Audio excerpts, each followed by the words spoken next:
Everybody, welcome to your favorite channel for NEET biology preparation the bio world. Ladies and gentleman, हम लोगों ने अपने आखिरी lecture में हम लोग चैप्टर स्टार्ट किए हुए हैं। चैप्टर का नाम है reproduction in organism. Very first chapter of unit number 6 के बारे में है ये चैप्टर। और उस पर्टिकुलर चैप्टर में हम लोग बात कर रहे थे इस समय फेजेस ऑफ रिप्रोडक्शन में, है ना। फेजेस ऑफ रिप्रोडक्शन या phases in the life cycle of organism, phases in the life cycle of organism जो सेक्सुअली रिप्रोड्यूस करता है। यस सर, जो सेक्सुअली रिप्रोड्यूस करता है, सेक्सुअली रिप्रोड्यूस। हम उन ऑर्गेनिज्म के बारे में बात कर रहे हैं जो लोग सेक्सुअली रिप्रोड्यूस करते हैं। तो हमने अपने आखिरी लेक्चर में ये सीखा हुआ था कि देयर आर 3 फेजेस जिसमें ऑर्गेनिज्म के लाइफ साइकिल को डिवाइड किया हुआ है। जो सबसे पहला फेज है उसको हम लोग बोलते हैं जुवेनाइल फेज, या इस फेज को हम वेजिटेटिव फेज भी बोलते हैं। आप लेक्चर नोट्स लिखिएगा, है ना, वेजिटेटिव फेज बोलते हैं। अब आपको ये समझना होगा कि ये जुवेनाइल फेज है और ये वेजिटेटिव फेज है। कॉन्सेप्ट क्लियर है? अब ये जो जुवेनाइल फेज है और ये जो वेजिटेटिव फेज है, ये मैंने एक्सप्लेन कर दिया हुआ है। आज से हम लोगों को तो ये क्या कौन सा फेज होता है, जरा एक बार मैं फिर से रिवाइज कर देता हूँ तो आपको क्लियर हो जाएगा। जुवेनाइल वर्ड, ये जो टर्मिनोलॉजी है ये हम एनिमल्स के लिए यूज करते हैं, है ना। और वेजिटेटिव ये जो टर्मिनोलॉजी है ये हम life stages, phases of plant के बारे में हम यूज करते हैं। तो इसको हम एनिमल के लिए यूज करते हैं और इसको हम प्लांट के लिए यूज करते हैं। अच्छी बात है, बहुत ही ज्यादा अच्छी बात है। देन हम लोगों ने ये सीखा हुआ था कि इस फेज का जो मतलब होता है वो होता है प्री रिप्रोडक्टिव फेज। इस फेज का जो मीनिंग होता है वो मीनिंग होता है pre reproductive phase. It is nothing but the pre reproductive phase, pre reproductive phase, इसको हम प्री रिप्रोडक्टिव फेज बोलते हैं। अब ये प्री रिप्रोडक्टिव फेज है क्योंकि रिप्रोडक्शन के पहले आता है। इसमें प्लांट बॉडी का वेजिटेटिव ग्रोथ होता है और एनिमल बॉडी का जुवेनाइल ग्रोथ होता है। जुवेनाइल वर्ड का मतलब होता है बचपन का ग्रोथ। बचपन की ग्रोथ को हम हमेशा जुवेनाइल ग्रोथ बोलते हैं। तो it is a period from birth से लेके रिप्रोडक्टिव मैच्योरिटी तक। मतलब ये जुवेनाइल फेज वो पीरियड है, it is a period from birth to reproductive maturity। ऐसे रिप्रोडक्टिव मैच्योरिटी तक का ये फेज है। It is a period from birth to reproductive maturity. ठीक है, ये मैंने आपको बता दिया था। और आज से लेक्चर में हम लोगों को बात करना है बी पार्ट के बारे में। बी पार्ट के बारे में बात करना है जिसको हम लोग बोलते हैं रिप्रोडक्टिव फेज, जिसको हम लोग क्या बोलते हैं, रिप्रोडक्टिव फेज बोलते हैं। और उसके बाद तीसरा फेज आता है सेनिसेंस फेज, उसके बारे में भी हमको बात करना है। तो हम लोग लेक्चर अपना स्टार्ट करते हैं। जैसा कि मैंने आपको बताया, मैं रिवाइज करवा देता हूँ। हम लोग बात कर रहे हैं phases in life cycle of organism जो सेक्सुअली रिप्रोड्यूस करता है।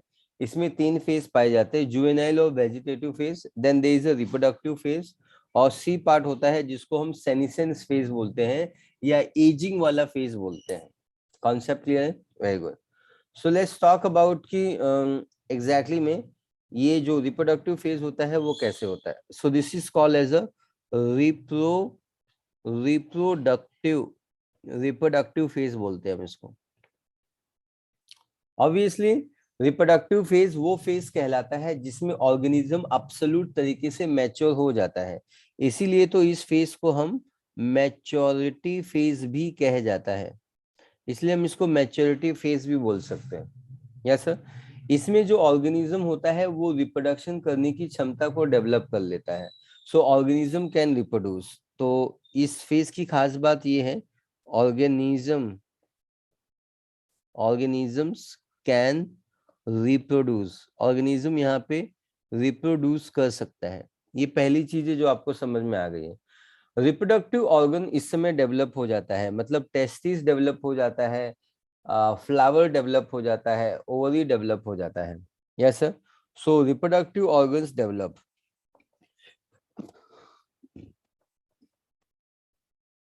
रिप्रोडक्टिव ऑर्गन्स डेवलप,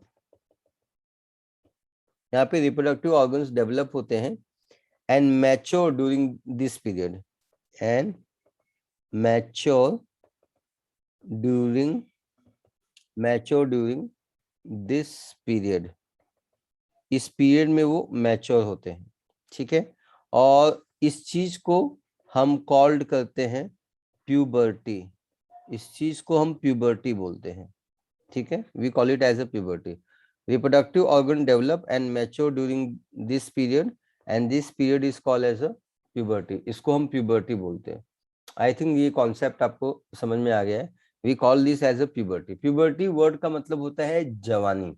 जवानी का मतलब ये होता है, प्लांट के लिए जवानी का मतलब होता है फ्लावर डेवलप हो जाना, और एनिमल के लिए यंगनेस होने का मतलब होता है कि there is a testis and ovary develop हो गया है, मतलब वो स्पर्म और एग बना सकते हैं। आई think this concept is very very clear. So puberty का मतलब होता है रिप्रोडक्टिव ऑर्गन डेवलप हो गया है, प्लांट के लिए फ्लावर डेवलप हो गया है, और एनिमल के लिए टेस्टिस और ओवरीज डेवलप हो गया है। ये इस पार्ट को हम लोग डिफाइन करते हैं। तो ये जो पर्टिकुलर चैप्टर है, ये बॉटनी और जूलॉजी दोनों के बारे में बात करता है ना। ये बॉटनी और जूलॉजी दोनों चीजों के बारे में बात करता है, ये खाली एनिमल के बारे में बात नहीं करता है।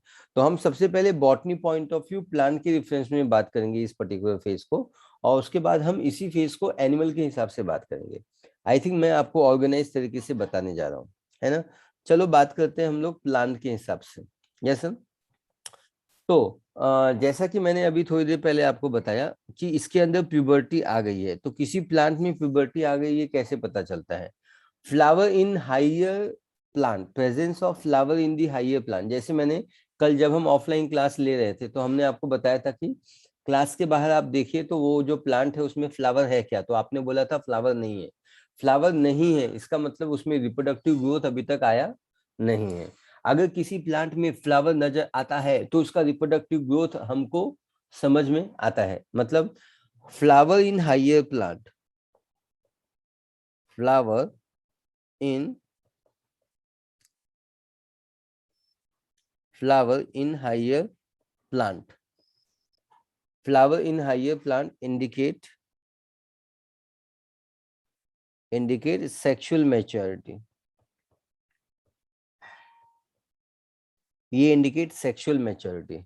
और ये जो फ्लावरिंग प्लांट्स होते हैं, है ना, ये जो फ्लावरिंग प्लांट होते हैं, जो प्लांट फ्लावर दे सकते हैं वो फ्लावरिंग प्लांट कहलाते हैं। तो ये जो फ्लावरिंग प्लांट होते हैं ये दो टाइप में होते हैं। कितने टाइप में होते हैं? दो टाइप में होते हैं। फ्लावरिंग प्लांट जो होते हैं वो दो टाइप में होते हैं। एक को हम लोग बोलते हैं मोनोकार्पिक फ्लावर या मोनोकार्पिक प्लांट बोलते हैं। कार्पिक प्लांट बोलते हैं, है ना, जिसके बारे में हम अभी बात करेंगे। और जो दूसरा होता है उसको हम मोनोकार्पिक की जगह हम पॉलीकार्पिक प्लांट बोलते हैं। क्या बोलते हैं इसको? Polycarpic plant. कॉन्सेप्ट समझ में आया? फ्लावरिंग प्लांट जो होता है वो दो टाइप का होता है। फ्लावरिंग प्लांट के बारे में क्यों बात कर रहा हूँ? क्योंकि हम लोग इस समय बात कर रहे हैं रिप्रोडक्टिव फेज के बारे में। रिप्रोडक्टिव फेज वो फेज कहलाता है जब भी हाइयर प्लांट में ये पाया जाता है, उसमें हमको फ्लावर देखो नजर आता है। ये प्लांट फ्लावरिंग के बेसिस पे दो टाइप में आता है। एक मोनोकार्पिक प्लांट कहलाता है। मोनोकार्पिक प्लांट वो प्लांट कहलाता है अपनी जिंदगी में बस एक बार फ्लावर कर जाता है। ये जिंदगी में बस एक बार फ्लावर करता है, अपने पूरी अच्छी जिंदगी में बस एक बार फ्लावर करता है। और ये जो पॉलीकॉर्पिक अपनी जिंदगी में अनेक बार फ्लावर करता है। ये एक बार फ्लावर करता है, ये अनेक बार फ्लावर करता है। आई थिंक आपको कॉन्सेप्ट समझ में आ गया, मैंने आपको समझाया। सो लेडीज एंड वुमेन, हम लोग बात करते हैं monocarpic flower. Flower once in their life. तो मोनोकार्पिक का मतलब क्या होता है? They are going to flower once, अपनी जिंदगी में बस एक बार फ्लावर करते हैं। Once, flower once in their life, in their life, अपनी जिंदगी में बस एक बार फ्लावर करते हैं। तो आपको पता है कौन से फ्लावर है अपनी जिंदगी में बस एक बार फ्लावर करते हैं, और फ्लावर करने के बाद क्या करते हैं? ऑब्वियसली जिंदगी में flower once in their life, and they will after flowering they will produce fruit, और उसके बाद वो प्लांट मर जाएगा। मैं लिखता हूं यहाँ पे आफ्टर फ्लावरिंग, लिखते रहना, produce, after flowering produce fruit, ये फ्रूट प्रोड्यूस करते हैं, and then they will die, फिर क्या हो जाते हैं? मर जाते हैं। बात समझ में आ जाते हैं? Yes sir. फिर क्या होते हैं? ये मर जाते हैं। कॉन्सेप्ट क्लियर है?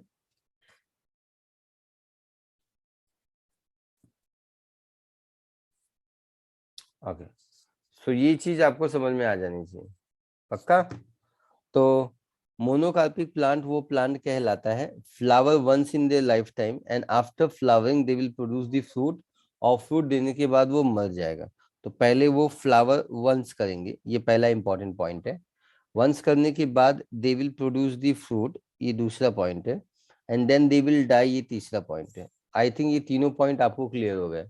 अब आपको समझना है कि ऐसे कौन से प्लांट होते हैं जो जिंदगी में बस एक बार फ्लावर करते हैं। तो उसमें सबसे पहला एग्जाम्पल आता है एग्जाम्पल नंबर 1। आपको पता है कौन से प्लांट जिंदगी में बस एक बार फ्लावर करते हैं? डू यू नो ऐसे कौन से प्लांट होते हैं जो जिंदगी में एक बार फ्लावर करते हैं? तो हमने इसका ट्रिक बनाया हुआ है, इस कॉल एज अ वार। कौन सा वार? एवरी डे इज अ वार, सोमवार, शनिवार, रविवार, तो वार आपको याद करना है। यहाँ पे ए का मतलब होता है एनुअल प्लांट। क्या होता है? Annual plant, annual plant. अब आपको पता होना चाहिए कि एनुअल प्लांट क्या होता है। It is a plant which produce flower once in their life. ये अपने एक सीजन में ही अपना लाइफ साइकिल कंप्लीट करते हैं। कंप्लीट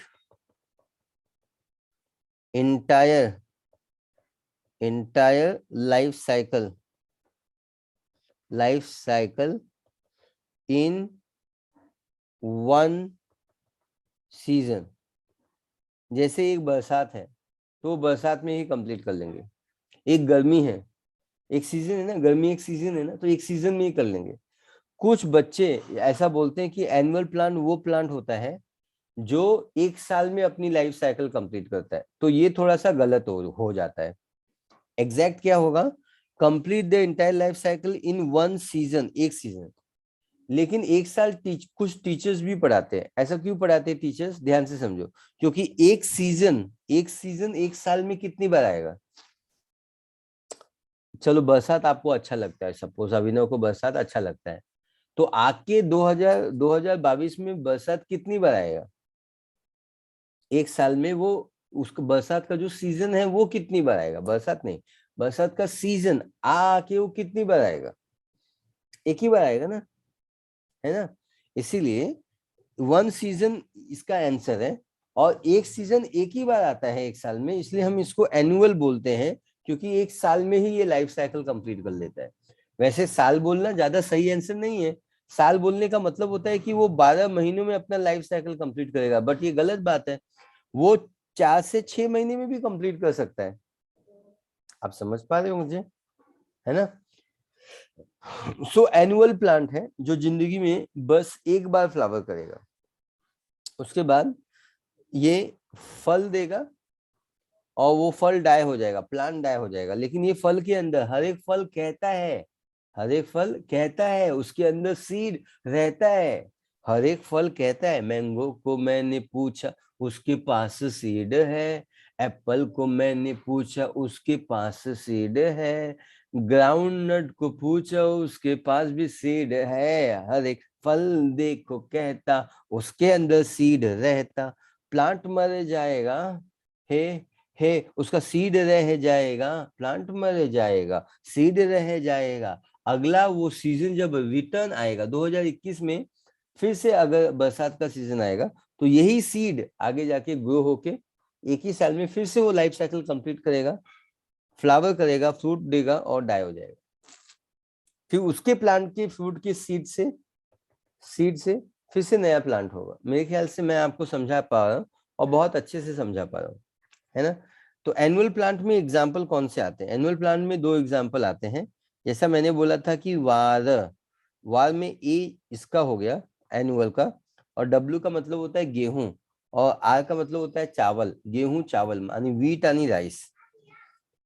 सो इसके अंदर जो एग्जाम्पल्स आएंगे, इसके अंदर जो एग्जाम्पल आएंगे वो होगा wheat and they will be rice, है ना, गेहूं चावल। तो इसका ट्रिक मैंने क्या बताया मिस्टर सर ने?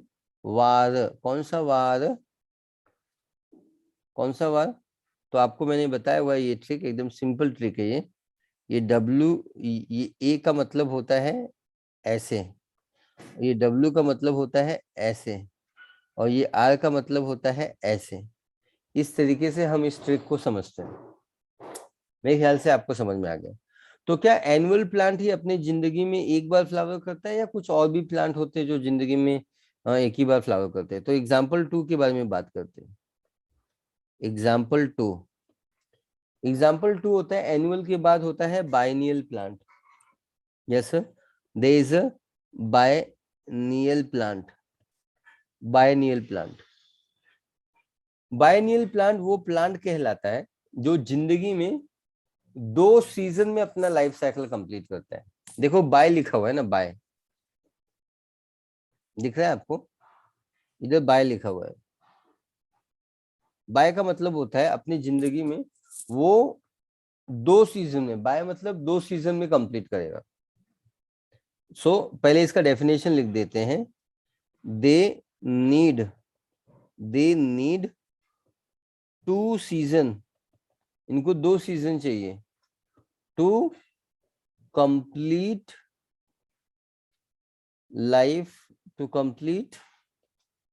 Entire life cycle. अपना पूरा लाइफ साइकिल कंप्लीट करने के लिए उनको 2 सीजन चाहिए। कितना सीजन चाहिए? 2 सीजन। एक सीजन 1 हो गया और फिर एक सीजन 2 हो गया। सीजन विंटर का ही रहेगा, या तो विंटर या तो समर या तो रेन। आपको समझता है क्या? ऐसा नहीं कि एक मुझे गर्मी चाहिए दूसरी मुझे सर्दी चाहिए, ऐसा नहीं बोलने का। क्योंकि गर्मी के बाद ही सर्दी के बाद ही गर्मी आती है, सर्दी के बाद ही गर्मी आती है ना। तो ये 2 सीजन नहीं हुआ, ये एक ही साल में 2 सीजन आ गए, 2 साल के 2 सीजन है ना। इसलिए कुछ टीचर इसको ऐसा पढ़ाते हैं कि बाइनियल प्लांट वो प्लांट कहलाता है 2 साल में एक बार फ्लावर करता है ना। ऐसा कुछ टीचर पढ़ाते हैं, क्योंकि दोनों एक विंटर 2020 में आएगा, दूसरा विंटर 2021 में आएगा, तो 2 विंटर हो गए ना। तो इसको 2 सीजन क्यों चाहिए रहता है? कभी आपने सवाल सोचा, मतलब ऐसा सोच रहे हो कि 2 सीजन क्यों चाहिए इसको? मालूम है 2 सीजन क्यों चाहिए? इसको 2 सीजन इसलिए चाहिए क्योंकि एक सीजन में ये अपना वेजिटेटिव ग्रोथ करता है, मतलब वो अपना रूट ग्रोथ करता है, अपना स्टेम ग्रोथ करता है, अपना लीफ ग्रोथ करता है ना। और जब फिर दूसरा सीजन आता है, दूसरे सीजन में ये अपना फ्लावर ग्रोथ करता है, उसका पॉलिनेशन करके फ्रूट बनाता है, और फिर सीड भी अंदर बनाता है ना। और तो इसलिए हम इस फेज को रिप्रोडक्टिव फेज बोलते हैं। रिप्रोडक्टिव फेज, इसको हम रिप्रोडक्टिव फेज भी बोलते हैं, इसको हम वेजिटेटिव फेज बोलते हैं। मेरे ख्याल से मैं आपको समझा पाया हूं, है ना। इसमें एग्जाम्पल इसका ट्रिक है बीसीआर ना आपको यूनिट नंबर 8 में आएगा, बी सेल रिसेप्टर। तो बी का मतलब होता है बाइनियल, सी का मतलब होता है कैरेट, एंड आर का मतलब होता है रेडिस। इसलिए इसमें एग्जाम्पल हम लिखेंगे, एग्जाम्पल हम यहाँ पे लिखेंगे, 2 एग्जाम्पल लिखते हैं। एक है कैरेट और दूसरा एग्जाम्पल है इसमें रेडिस। समझ में आया? Carrot and radish biennial plant. पक्का 100%? सर्वान्न कड़लो का अभिनव को समझा क्या? अभिजीत को समझा क्या? अभिजीत को? Yes sir.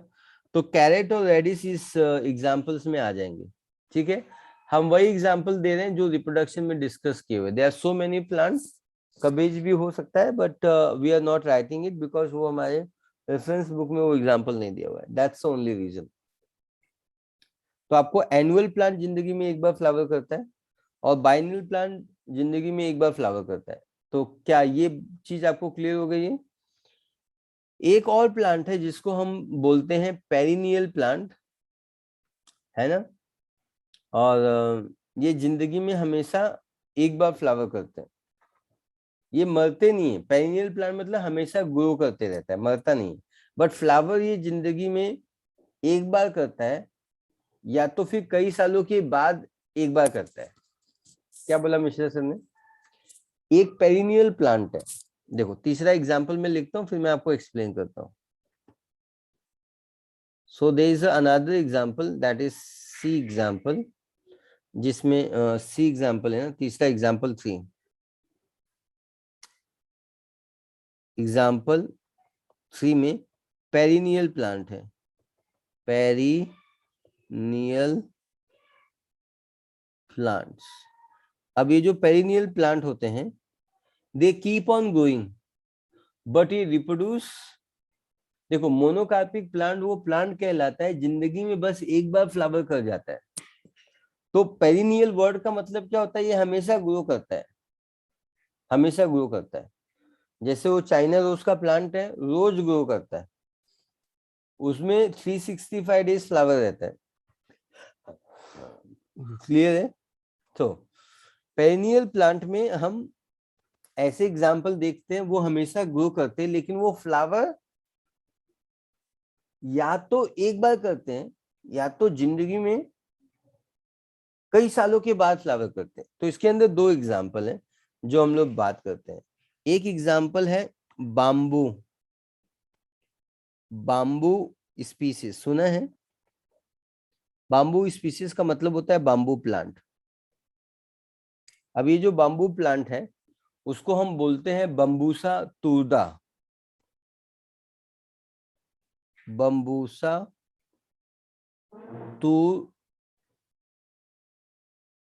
तुरदा क्या बोलते हैं? बम्बूसा तुरदा बोलते हैं। मैं ना अच्छे से सीखने के लिए, अपनी मेमोरी बनाने के लिए, मैं इसको तूर दाल बोलता हूँ। तूर दाल वो दाल मैं रोज खाता हूँ ना, तो मुझे याद रहता है। लेकिन ये एल इसकी स्पेलिंग में नहीं है। बम्बूसा मतलब बाम्बू, तुलदा इसका पूरा साइंटिफिक नाम है। बम्बूसा तुलदा, वाओ क्या नाम है! बायनोमियल नोमेनक्लेचर, इसके लिए हम इसको अंडरलाइन कर देते हैं, शर्माना नहीं अंडरलाइन करने में। बम्बूसा तुलदा जो होता है, flower once in their life time. ये प्लांट जिंदा रहता है लेकिन flower once in their life time, अपने पूरे लाइफ टाइम में ये एक बार फ्लावर करता है। और usually after 50 to 600 year, usually after 50 to 100 years, 50 से 100 साल के बाद ये फ्लावर करता है। प्रोड्यूस करता है seed, produce seed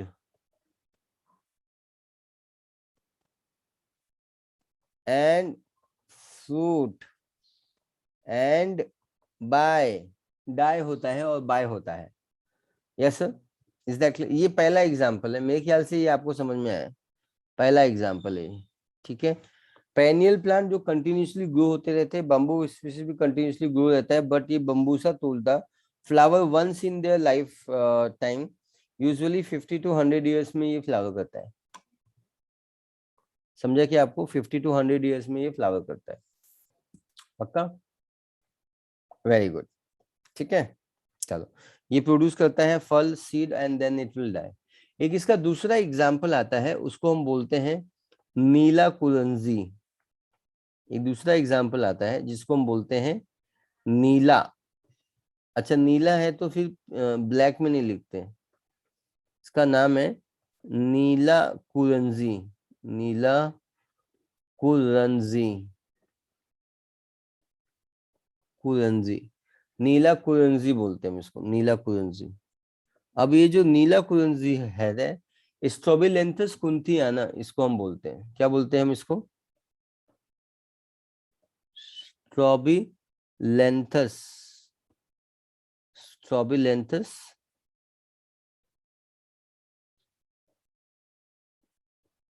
कुंथी, kunthiana. We call it as a Strobilanthes kunthiana. ये बायनोमियल नॉमेनक्लेचर है, इसलिए हम इसको अंडरलाइन कर देते हैं। समझ में? स्ट्रोबिलेंथस कुंथियाना। अब ये जो प्लांट है स्ट्रोबिलेंथस कुंथियाना, ये जिंदगी में फ्लावर करता है, बट 12 सालों में फ्लावर करता है। Yes sir, they flower, they flower once in 12 साल। 12 मेरा फेवरेट नंबर है, 12 सितंबर मेरा बर्थडे है। तो आपको ये इससे याद रखना है कि 12 ईयर इज अ फिगर। कभी भूलना नहीं कि ये 11 है, 10 है, 9 है, 5 है, 7 नहीं, 12 है। 12 क्यों है? क्योंकि आपको जो बायोलॉजी पढ़ाता है उसका फेवरेट नंबर 12 है। इस हिसाब से मेमोरी को बताने का कि नीला कुरंजा या स्ट्रोबिलेंथस कुंथियाना, स्ट्रोबिलेंथस कुंथियाना, ये 12 सालों में एक बार फ्लावर करता है। क्या बात है, क्या बात है। लास्ट टाइम आपको मालूम है कब ये फ्लावर किया था? आपके एनसीईआरटी में लिखा हुआ है कि लास्ट टाइम, देखो लिखा हुआ है कि नहीं, देख के बताओ। Last time it was flower in 2006. Yes sir, during September and October, सितंबर अक्टूबर महीने में। देखो बच्चों, अगर ये 2006 है और ये 2006 में मैं 12 ऐड करूंगा तो कितना आएगा? तो 2018 आएगा, आएगा ना। और 2018 में मैं फिर से 12 साल ऐड करूंगा तो कितना आएगा? फिर 2030 आएगा। हमारी किताबों में लिखा हुआ है ऐसा कि ये लास्ट टाइम 2006 में फ्लावर किया था। आप किताब देखो, अगर आपकी किताब नहीं होगी तो उसमें 2018 लिखा होगा, और अगर आपकी किताब पुरानी है तो उसमें 2006 लिखा रहेगा। तो 2006 में वो आखिरी बार फ्लावर नहीं किया था। कब फ्लावर किया था? तो जो लोगों ने नीट 2018 तक दिया था एग्जाम, उनके लिए ये 2006 लास्ट टाइम फ्लावर है। अगर आपके लिए ये 2018 लास्ट टाइम कभी फ्लावर किया था तो आपको बोलना है 2018। आपको बात समझ में आई क्या? है ना? तो क्या आप मुझे बताएंगे कि आपकी किताब में क्या लिखा हुआ है? 2006 लिखा हुआ है, 2018 लिखा हुआ है? ये मुझे देख के आप बताइए अभी, है ना? एनसीईआरटी में क्या लिखा हुआ है? तो अच्छा, मतलब कोई भी चीज अगर 12 सालों में आती है, जैसे पक्का 2016 लिखा हुआ है, बिल्कुल गलत जवाब है 2016। 2016 कैसे होगा? देखो एक बार अच्छे से चेक करो। अगर 2012 साल में वैरी होता है तो 6 + 2 8 होता है, और ये 1 होता है, तो 2018 आएगा। इसमें 12 ऐड करेंगे तो ये 2030 आएगा। पक्का?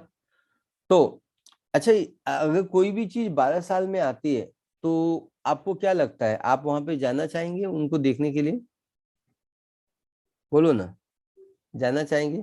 अगर कोई भी चीज जिंदगी में 12 साल के बाद आती है ना, तो आप उसको देखने के लिए जाना पसंद करेंगे क्या? यस सर, तो आप देखने के लिए जाना पसंद करेंगे।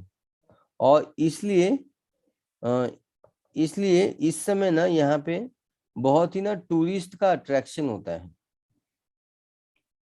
आप देख सकते हैं नीला कुरंजी, ये फ्लावर देख सकते हैं, yes sir, is that clear? और ये पहाड़ों पे, पहाड़ी इलाकों पे ये ज्यादा रहता है। So it is going to be found in the hilly region, hilly area of Kerala. तो ये पाया जाता है इन दी हिली रीजन।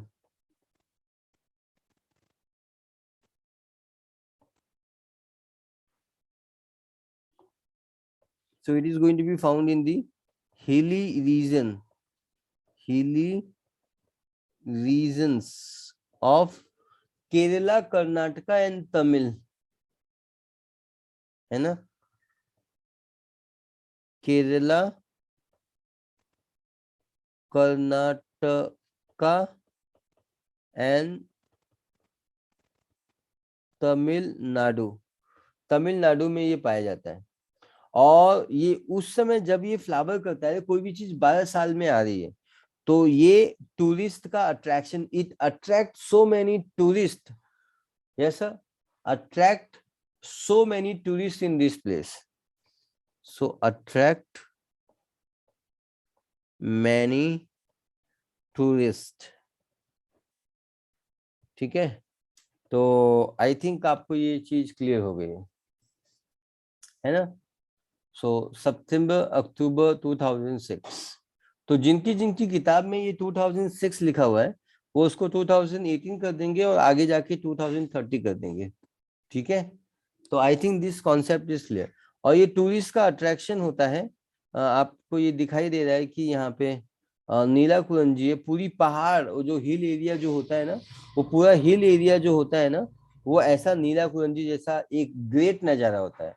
और ऐसा नजारा हर रोज नहीं होता है, ये खाली सितंबर में होता है, अक्टूबर में होता है, और ये साल में 12 साल के बाद होता है। तो बहुत सारे जो टूरिस्ट होते हैं यहाँ पे अट्रैक्ट होते हैं और यहाँ पे ये आते हैं। आई थिंक आपको ये बात समझ में आ गई है, यस सर? तो मैं एक बार रिपीट कर देता हूँ, ये पूरा कॉलम ये इसका है और ये पूरा कॉलम इसका है पूरा, है ना? ये नीला कुंजी के बारे में है और ये बाम्बूसा प्लांट के बारे में। तो यहाँ पे बॉटनी का जो पार्ट होता है वो खत्म हो जाता है, मतलब बॉटनी में मैच्योरिटी का जो पार्ट है वो खत्म हो गया है। तो मैंने ये पूरा एक्सप्लेन कर दिया हुआ है, मोनोकार्पिक और पॉलीकार्पिक, और नीला कुरंजी का जो एग्जांपल था वो भी एक्सप्लेन कर दिया है। अब हम लोग जा रहे हैं सेम पार्ट सीखने एनिमल के बारे में, मतलब एनिमल ब्रीडिंग, मतलब एनिमल में रिप्रोडक्टिव कैपेसिटी कैसे होती है, animal breeding.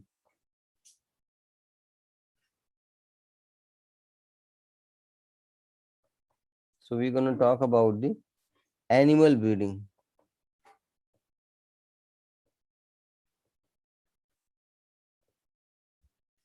We're going to talk about the animal breeding, मतलब how the animal is going to be reproductive phase में बार बार, ठीक है? चलो ये भी go on basis of time of breeding, है ना? On basis of time of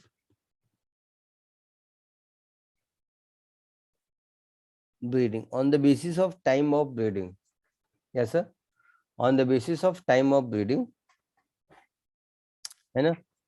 ये जो लाइफ होती है ना, एनिमल्स जो होते हैं वो दो टाइप के होते हैं। एक तो सीजनल ब्रीडर्स होता है, सीजनल ब्रीडर्स, ब्रीडिंग का मतलब क्या होता है? रिप्रोड्यूस करना, सीजनल ब्रीडर्स होता है।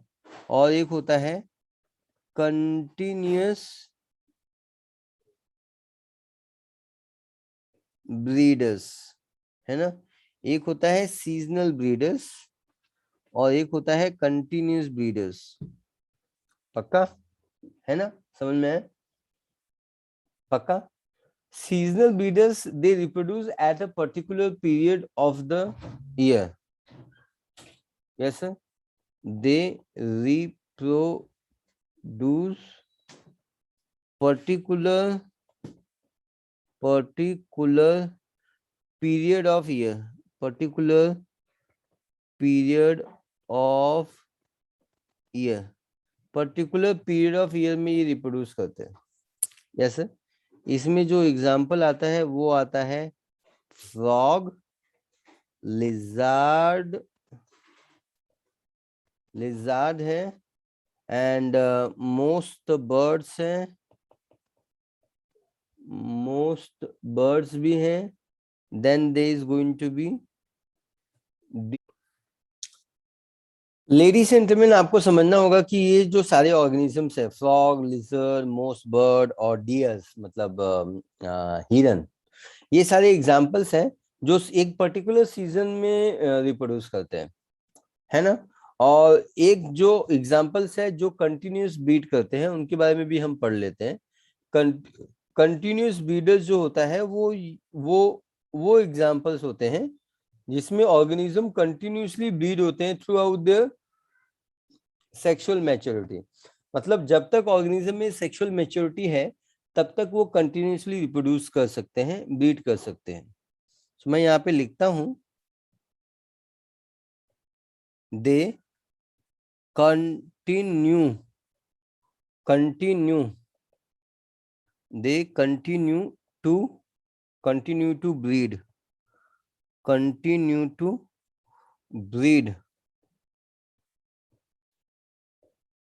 throughout their sexual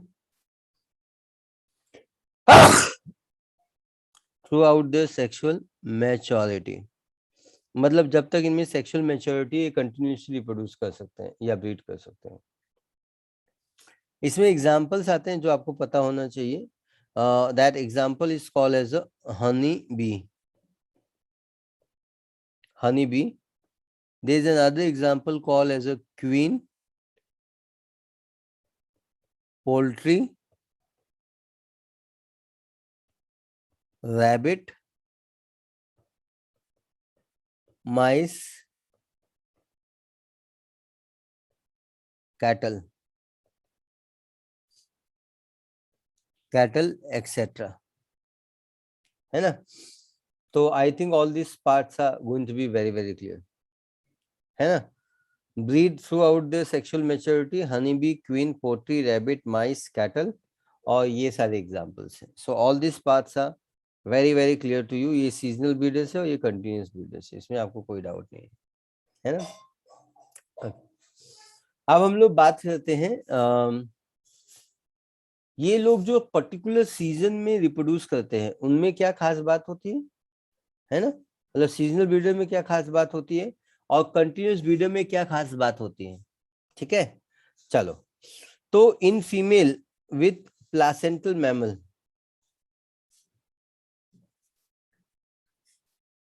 in female with placental mammal, placental mammal समझते हो ना, प्लासेंटा समझते हो ना, जो फीटस को 9 महीने तक क्या देता है, जीवन देता है, फूड देता है। So in female with the placental mammal, placental mammal में साइक्लिक चेंजेस होते हैं।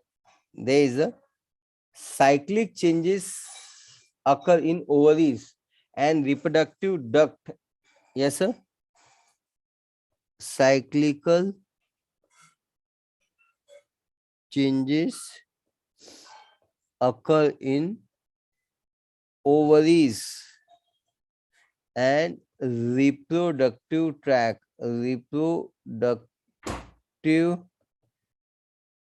रिप्रोडक्टिव ट्रैक में साइक्लिकल चेंजेस आते हैं, है ना।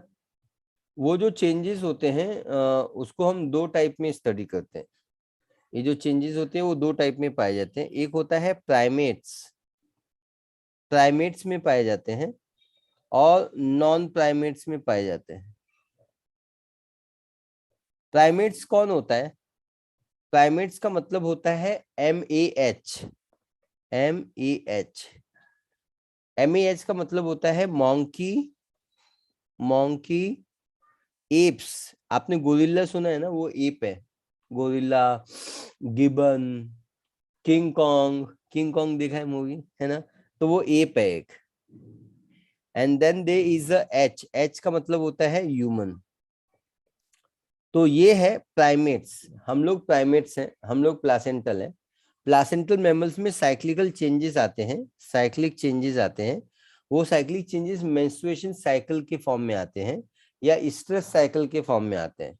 तो जो प्राइमेट्स होते हैं इसमें ना मेंस्ट्रुएशन साइकिल पाया जाता है। क्या पाया जाता है इसके अंदर?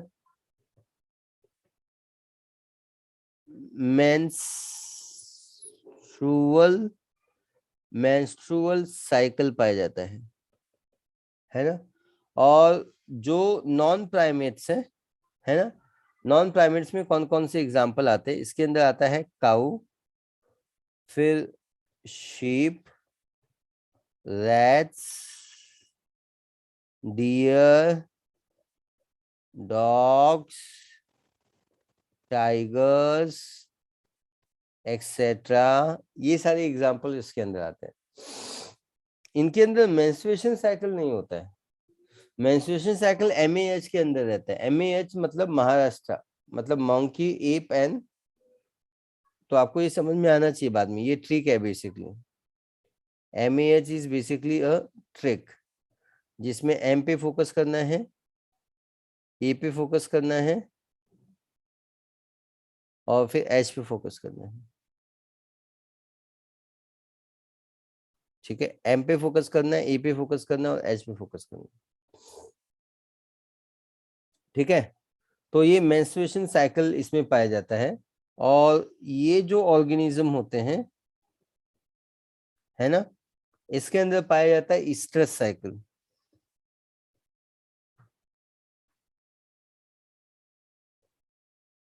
स्ट्रेस साइकिल पाया जाता है। ठीक है, पक्का। चलो फिर हम लोग बात करने की कोशिश करते हैं कि ये जो मेंस्ट्रुएशन साइकिल है और ये जो स्ट्रेस साइकिल है उनके बीच में डिफरेंस क्या है, उसके बारे में हम लोग बात करते हैं। ठीक है, चलो बात करते हैं। मेंस्ट्रुएशन साइकिल होता है वो कहाँ पे होता है? एग्जाम्पल, फर्स्ट पॉइंट रहेगा एग्जाम्पल। तो ये मैंने यहाँ पे लिख दिया MAH, monkey apes and human. और मैं यहाँ पे लिख देता हूँ C for cow, S for sheep, R for rat, D for deer, D for dog and T for, है ना, टाइगर। तो ये सारे ऊपर से आप कॉपी कर लेना। दूसरा इंपॉर्टेंट पॉइंट है इसका, इसके अंदर 4 फेजेस होते हैं। यस, इट कंसिस्ट ऑफ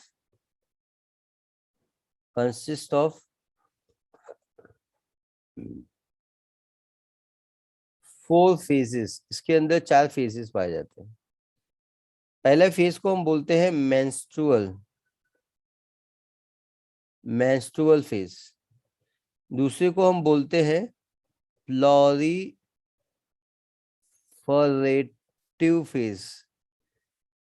तीसरे को हम बोलते हैं ओवुलेटरी फेज।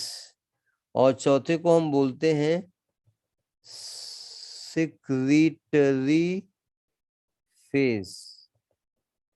समझ में आया आपको? Menstrual phase, proliferative phase, ovulatory phase, secretory phase. Concept clear है? इसमें 4 फेज होते हैं। ओके, देन इसके अंदर कौन से फेज होते हैं? ये शॉर्ट पीरियड का होता है। It is of short period, ये शॉर्ट पीरियड का होता है। ठीक है, शॉर्ट पीरियड का होता है। और इस शॉर्ट पीरियड को कॉल्ड एज, इसको हम हीट का पीरियड बोलते हैं। हीट पीरियड, हीट या स्ट्रेस पीरियड बोलते हैं, है ना। इसको हम स्ट्रेस पीरियड या हीट का पीरियड बोलते हैं। फॉर एग्जाम्पल ये 12 से 24 घंटों का होता है इन केस ऑफ काऊ। ठीक है, इसमें जो फीमेल की बॉडी होती है उसका टेम्परेचर ज्यादा होता है। 12 से 24 घंटे का होता है ना। और इस समय पे रिप्रोडक्शन किया जा सकता है, लेकिन ये MAH के अंदर इस मेंस्ट्रुएशन जब हो रहा है, मेंस्ट्रुएशन फेज, तो इस समय रिप्रोडक्शन नहीं किया जा सकता है, इस फेज में नहीं किया जा सकता है। क्यों, आपको अभी थोड़ी देर में समझेगा। क्योंकि इस समय तीसरा पॉइंट है, there is a flow of blood, blood का फ्लो हो रहा है। यस सर, यहाँ पे blood do not flow. Yes sir, क्यों, यहाँ पे हीट पीरियड है, ब्लड डू नॉट फ्लो। यहाँ पे ब्लड फ्लो ऑफ ब्लड होता है, यहाँ पे ब्लड डू नॉट फ्लो, है ना। यहाँ पे ब्लड क्यों बहता है, ब्लड क्यों बहता है, क्योंकि ब्लड में आपका जो यूट्रस होता है ना, there is a broken endometrium. Yes sir, there is a broken endometrium, broken endometrium pass out, broken endometrium pass out. यहाँ पे एंडोमेट्रियम होता क्या है, यूट्रस मालूम है, जिसमें 9 महीने तक बच्चा बंद रहता है, उसको हम यूट्रस बोलते हैं, बेबी बैग बोलते हैं। यूट्रस के अंदर के लेयर को एंडोमेट्रियम बोलते हैं। आप ये लिख लीजिए मीनिंग, अगर आपको नहीं आती है। एंडो मतलब अंदर का, so innermost lining, endometrium का लिख लो, innermost lining of uterus, innermost lining of uterus, innermost lining of uterus, innermost lining of uterus is called as a endometrium।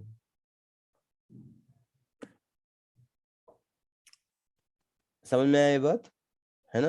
Broken endometrium pass out, पक्का। यहाँ पे क्या होगा, number 4 point, broken endometrium is absorbed, broken endometrium is absorbed। यहाँ पे broken endometrium is going to be absorbed, यहाँ पे broken endometrium is pass out, यहाँ पे broken endometrium is absorbed, है ना।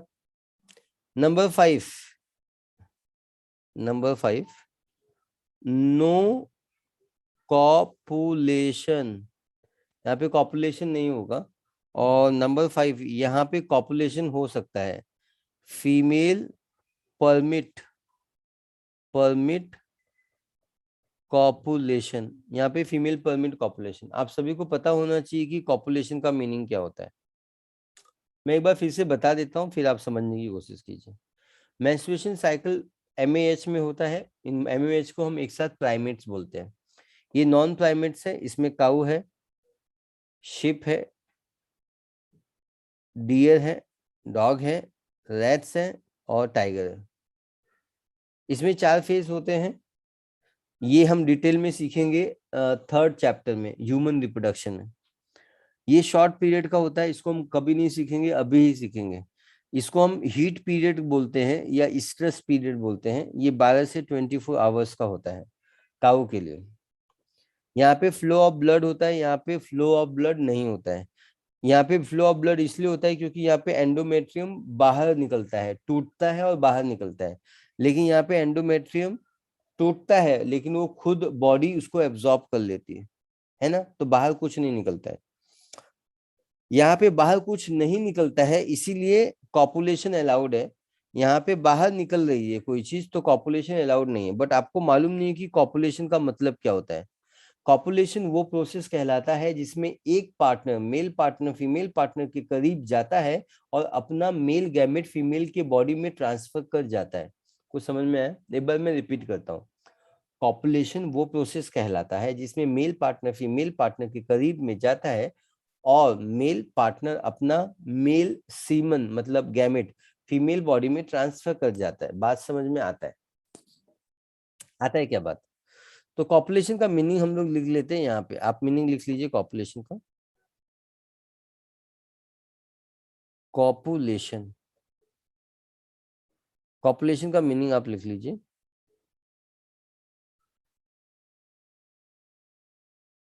Transfer of male gamete into female body. इंसानों में जो कॉपुलेटरी ऑर्गन होता है वो पेनिस होता है, ह्यूमन में पेनिस होता है, animal, most of the animal में भी पेनिस ही होता है। एक फिश होती है उसमें क्लैस्पर रहता है, क्लैस्पर रहता है किसमें, कार्टिलेजिनियस फिश में, कार्टिलेजिनियस फिश, कार्टिलेजिनियस फिश में क्लैस्पर रहता है। आपने उसका नाम सुना होगा, एस्केरिस, एस्केरिस नाम सुना है। उसमें ना पिनाइल सीटे रहता है, पीनियल सीटे रहता है, और ये एस्केरिस में पाया जाता है। तो मैंने आपको थोड़ी थोड़ी चीजें आपको प्रिसाइसली यहाँ पे मैंने आपको बता दिया हुआ है ना। पॉपुलेशन का meaning, transfer of male gamete into female body. Transfer करने के लिए इंसानों में पेनिस का इस्तेमाल किया जाता है, कार्टिलेजिनियस फिश में क्लैस्पर का इस्तेमाल किया जाता है, एस्कैरिस में पिनाइल सीटे का इस्तेमाल किया जाता है। तो I think this concept is very very clear, है ना। चलो, जिंदगी की राह में हमेशा मुस्कुराते रहिए और आगे बढ़िए। अब हम आगे बढ़ते हैं, मैं एक बार रिपीट कर देता हूँ, ये मैंने रिपीट कर दिया हुआ है यहाँ पे। तो आई थिंक ये पॉइंट आपको क्लियर हो गया। आप चैट बॉक्स में बता सकते हैं कि आपको कैसे समझ में आ रहा है कि नहीं आ रहा है। यस, समझ में आया तो यस बोलिए, ठीक है। डाउट है तो डाउट पूछिए। तो यहाँ पे रिप्रोडक्टिव फेज खत्म हो जाता है ना। ये आज के लेक्चर में हमने इतना सीखा। ये प्री रिप्रोडक्टिव फेज है, फिर ये रिप्रोडक्टिव फेज यहाँ से चालू किया था। बॉटनी के 2 एग्जाम्पल, 3 एग्जाम्पल, 4 एग्जाम्पल थे, फिर ये जूलॉजी के एग्जाम्पल्स थे, मतलब एनिमल्स में कैसा होता है। पक्का। तो I think this concept is very very clear to you, और आपको ये कॉन्सेप्ट समझ में आया।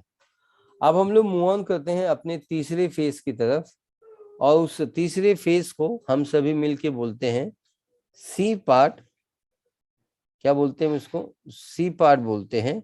And C part is nothing but the senescence phase.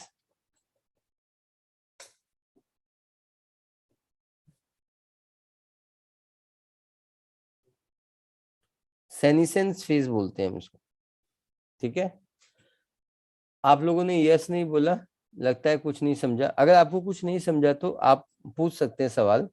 Primate है आप, ये नॉन प्राइमेट है, ये सीजनल ब्रीडर्स है, ये कंटिन्यूस ब्रीडर्स है, ये कंटिन्यूसली ब्रीड कर सकते हैं जब तक इनकी सेक्सुअल मैच्योरिटी है, और ये एक पर्टिकुलर सीजन में ही रिप्रोड्यूस करते हैं, ठीक है।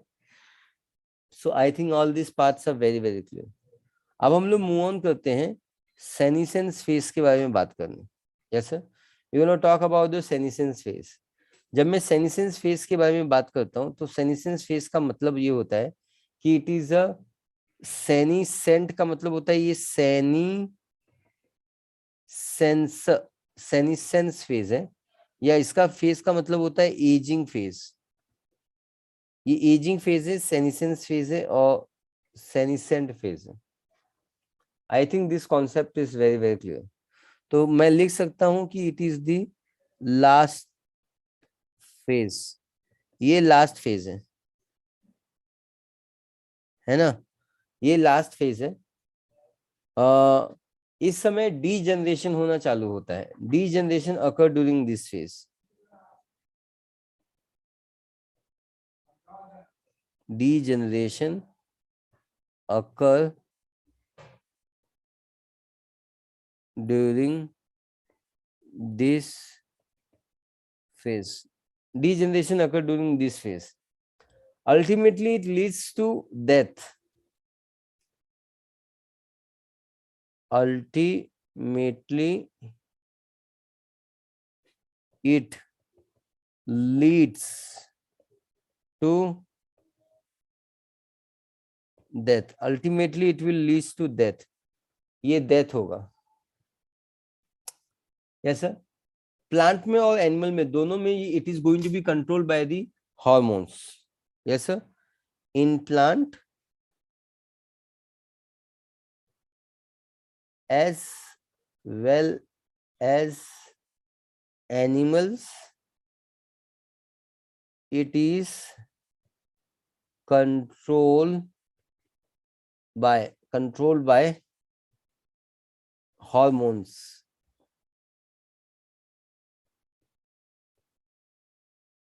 And certain factor.